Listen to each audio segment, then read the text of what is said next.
Hi and welcome to today's episode, which is all about getting our fingers on the pulse of legumes. Pun intended. No matter what stage of your cooking you're at, you most likely have come across a bean before, so that part of this video is going to be fairly self-explanatory.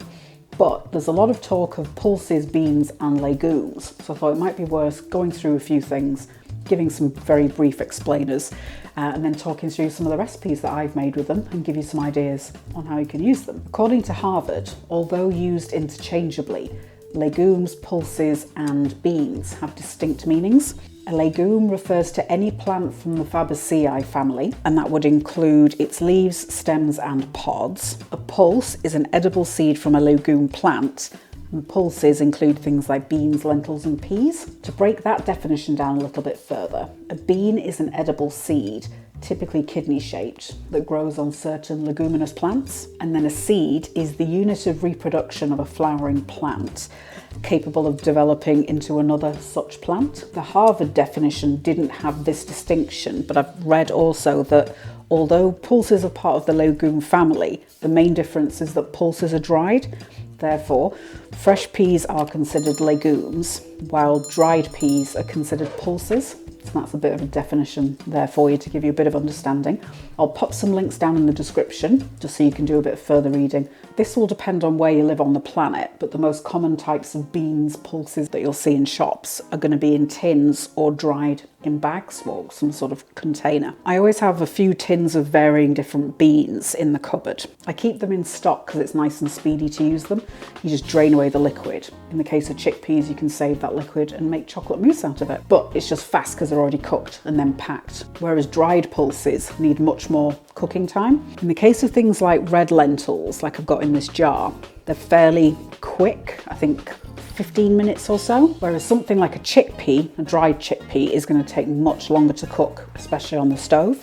So these are dried chickpeas, so you can see the size of it. I'm really cold, so I've got gloves on. They kind of swell up to maybe 1.5 to 2 times the size once they're soaked and cooked. So you can see that on the stove would probably take about an hour or so, give or take. I had a look on Google last night to see if soaking pulses was essential. The consensus seems to be no, you don't need to soak them. What soaking does is it ensures an even consistency when they're cooked, and it also cuts down on cooking time.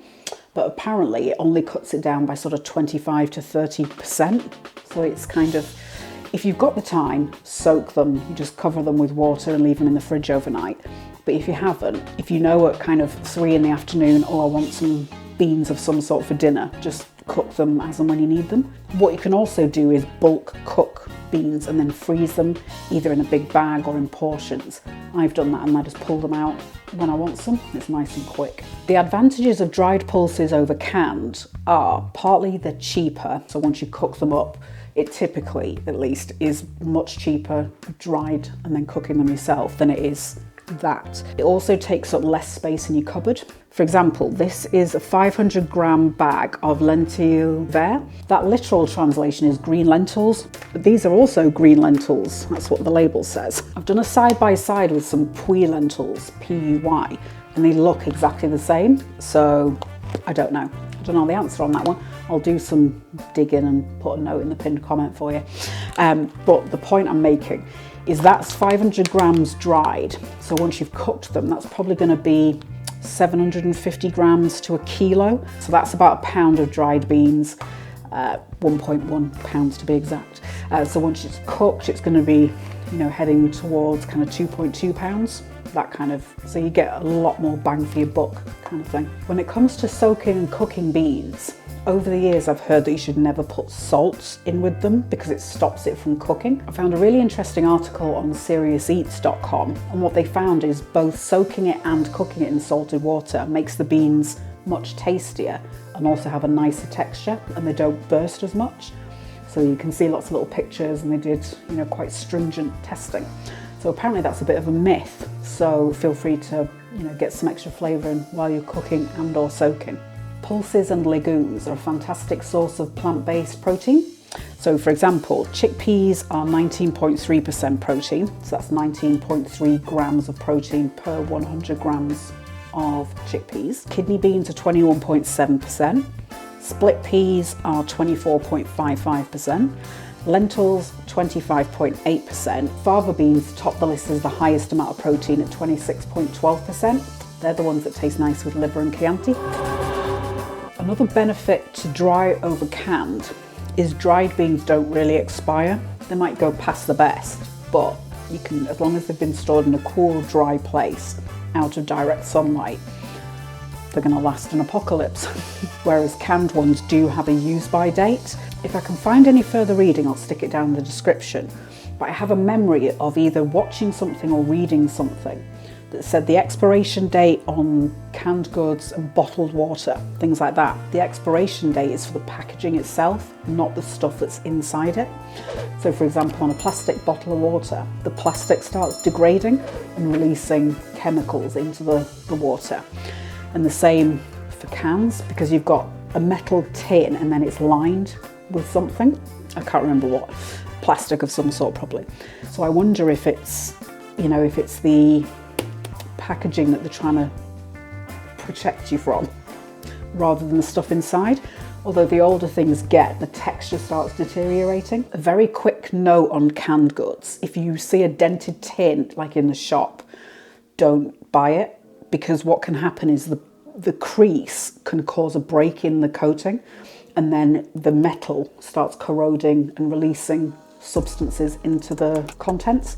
So just something to be mindful of. If it's a can you've dented at home, just use it really quickly, but try not to buy ones, ideally, if you can. I know that sometimes they can be a bit cheaper, but it's just something to be cautious of. Now I've given you a bit of background information, I'll move on to the fun part, which is eating them. Any recipes that I mention, I'll stick a link together down in the description for you. I might put a playlist together if there's enough of them, we'll see. For things like chickpeas, I use this in the kind of tuna salad type thing that I did with the vegan mayo.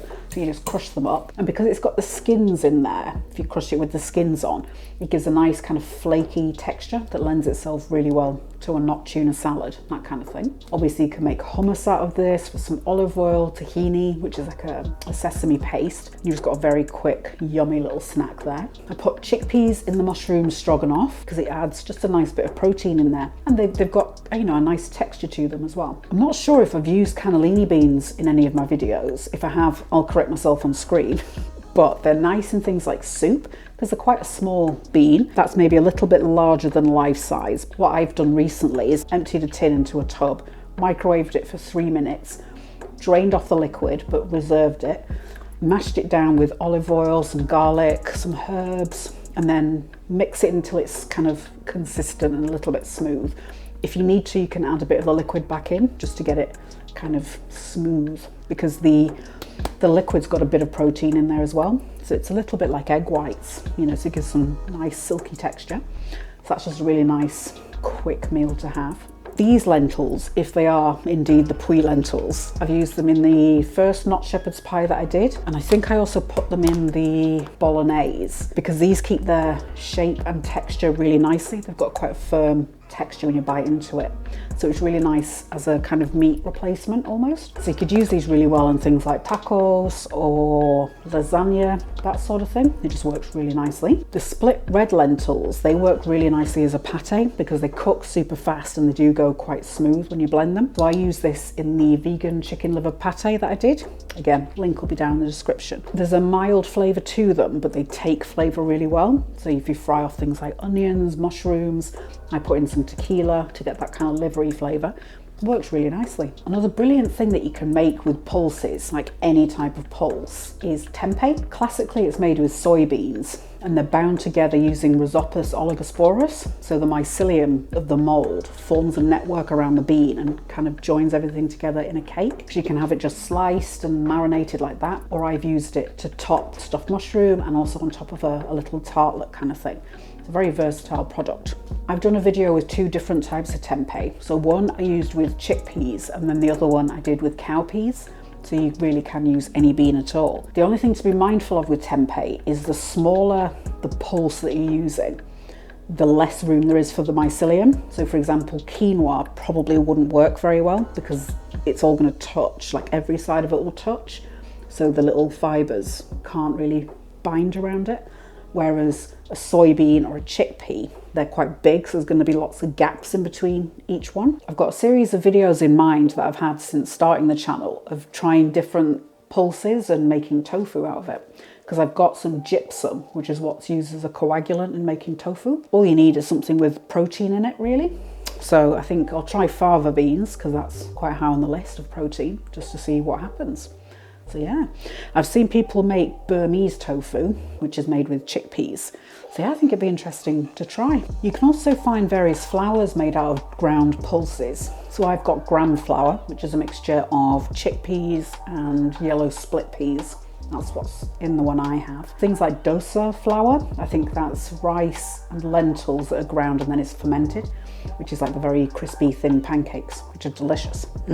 Things like that are useful for adding a boost of protein into something, so you can stir, you know, a couple tablespoons of cannellini bean flour, for example, into a stew, and it'll thicken up nicely, give you an extra hit of protein. In terms of using beans in soup, I've not made it myself, but you can make like a black bean soup. I think it's Mexican traditionally, and you just cook down the black beans, like uncooked, dried black beans, cook them down in a pan with some onions, like some other aromats and some stock, and then just let that cook and do its own thing.